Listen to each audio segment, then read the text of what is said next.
The Goblin's been swinging a hot bat of late, 7 for his last 15. Here's the 2-1. Deep to left. That ball is gone. The crowd loves it. I've never heard this much generic Goblin noise. Hey gang, using the promo code MTGMudsta, one word, all caps, will get you 10% off orders of $10 or more at Flipside Gaming, Original Magic Art, and orders of singles at Multizone. If they don't have what you're looking for, you could check out TCG Player and use my affiliate link to help support the channel. Looking for a way to bling out your deck and not spend a fortune? Alter Sleaze can help with that, and you can help with the channel at the same time by using my affiliate link. Or, if you're looking to join the Goblin Gang, you can always support me through Patreon. Hey gang, and welcome back. Today's game is another Jersey special, with Matt playing as Scion of the Ur-Dragon. He keeps Arid Mesa, Watery Grave, Scalding Tarn, Hollowed Fountain, Enlightened Tutor, Anguished Unmaking, and Kadam's Reach. Mike is playing his Pharika deck, keeping a Swamp, Woodland Cemetery, 2 Forests, Leyline of the Void, Drum Hunter, and Beast Within. Ryan has joined them for a game, bringing his Hapatra deck and keeping Temple of Malady, Tranquil Thicket, Forest, Krosan Tusker, Ichor Rats, and Viridian Corruptor. Trevor is playing his Yidris deck, keeping a Temple of Malady, Sunken Hollow, Cinder Glade, Watery Grave, Terminate, and Mirage Mirror. Matt wins the die roll, starting us off. Matt plays an Arid Mesa, as Mike is dropping his Leyline of the Void for a pregame effect. Matt then passes, cracking it and going to find a land while losing 1 life. Trevor plays a tapped Temple of Malady, scrying 1 as it enters. He keeps it on top, passing. Mike plays a Swamp and passes. Ryan has finished shuffling from his mulligan, and Matt puts out a tapped Stomping Grounds as Ryan draws for turn. We then see Ryan play a Temple of Malady, scrying 1 and bottoming it as well. Matt plays a Scalding Tarn, passing as he cracks it. Trevor plays a tap Cinder Glade and passes. Mike plays a Woodland Cemetery and passes. Ryan plays a Forest, paying 2 mana for Hapatra, and he passes turn. Matt plays a Watery Grave, taking 2 so it'll come in untapped. He then taps 3 mana for Kadam's Reach, finding a basic for the field and 1 for his hand. Trevor also takes 2 on his turn for his copy of Watery Grave to come in untapped, and there's some serious deja vu going on with lands this game. He then plays a Mirage Mirror for turn and passes to Mike. Mike plays a Forest and does something very similar, casting Cultivate and passing while searching for a basic for the field and 1 for his hand. Ryan plays a tapped Tranquil Thicket for turn and goes to combat. He hits Mike with Hapatra for 2, and with her connecting, he gets to put a -1/-1 counter onto target creature. The only valid target is Hapatra at this point, which he does, and this lets him make a Snake token, and he then passes to Matt. Matt plays a Plains, and taps another 3 mana for Temur Ascendancy. He's then able to cast a Nature's Lore, passing while going to find a land. Trevor drops a tapped Crumbling Necropolis, and passes to Mike. Mike plays a Forest for turn, and then pays 5 mana in his main phase for a Bloodgift Demon. Ryan's land drop is a Grasping Dunes, and he goes at Matt with both of his creatures. They connect for a total of 2, 1 of which is commander damage. With Hapatra connecting, Ryan puts the -1/-1 counter onto Mike's Bloodgift Demon and makes another Snake token. He then passes to Matt.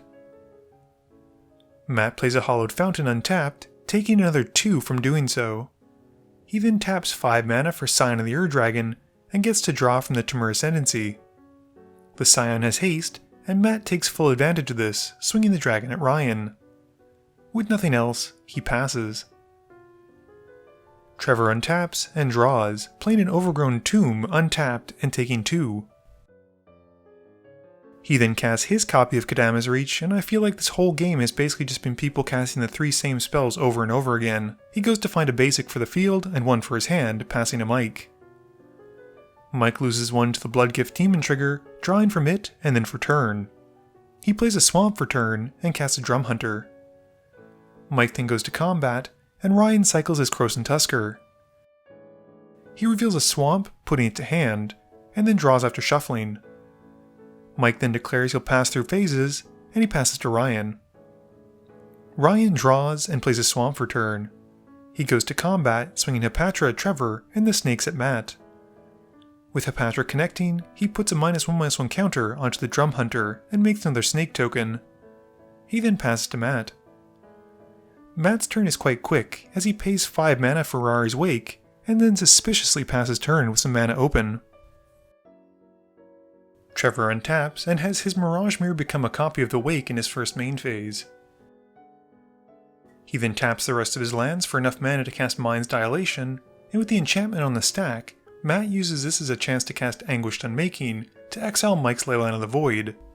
The spell then resolves, and Matt loses 3 from casting it, and Trevor realizes he has enough floating mana to cast Terminate on Scion, now that Matt has no extra mana to transform it into something to protect itself, and he passes to Mike.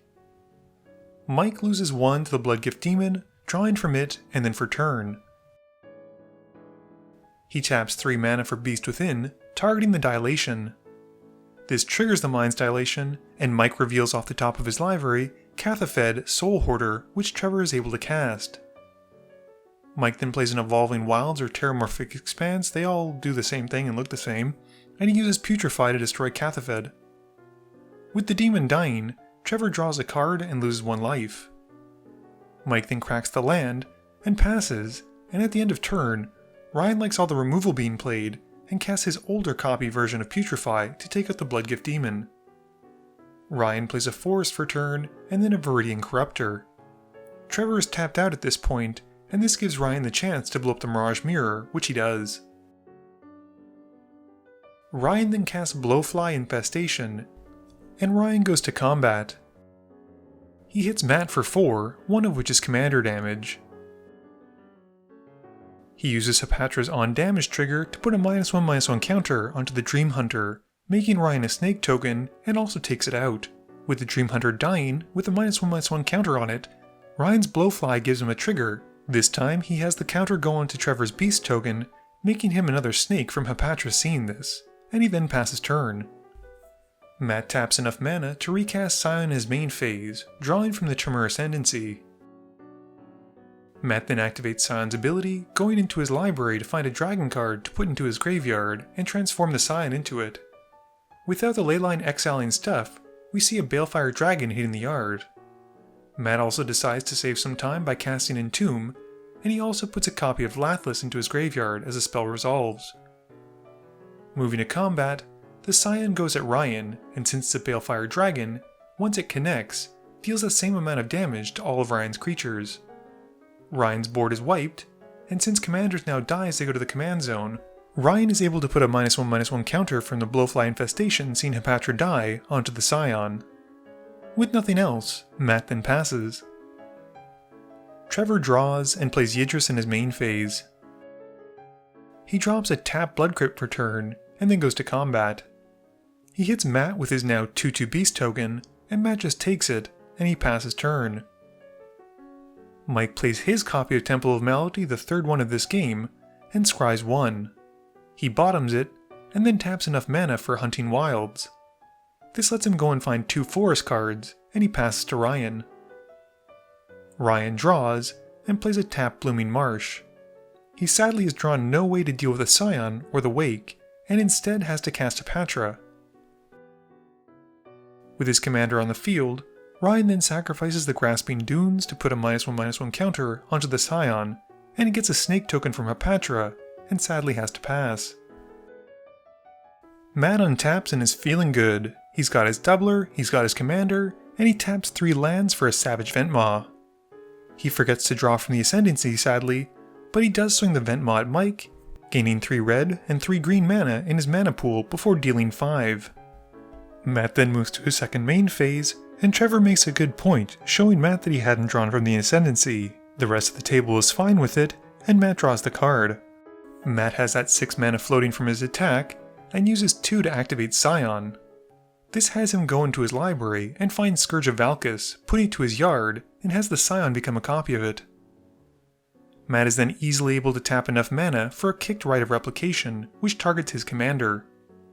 Unfortunately, it seems like the guys used all their removal earlier on, and this makes him 5 Scourges, which as they enter, see each other, not to mention the Scion version of the Scourge, and after Matt and Trevor do some quick mental math, they realize that it's more than enough damage from the enter the battlefield triggers to take all of Matt's opponents out in one go.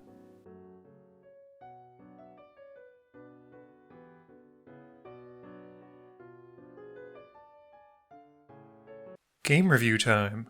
So I think maybe, just maybe, that one turn where 4 pieces of removal were used within 5 seconds of each other probably wasn't the best decisions the table collectively made. I do think using the Terminate on the Scion was a good move, because Matt was tapped out and he had no way to respond and protect the Scion, and I could even see an argument for using the Beast Within on Mind's Dilation. But the 2 Putrefies were a little bit out there. I think they would have been better suited to save them for the turn where Matt went off, since he would have had to fight through 2 pieces of removal to save Scion. This meant that he would have had to transform his commander into something other than the Scourge, and it wouldn't have been as easy of a win for him.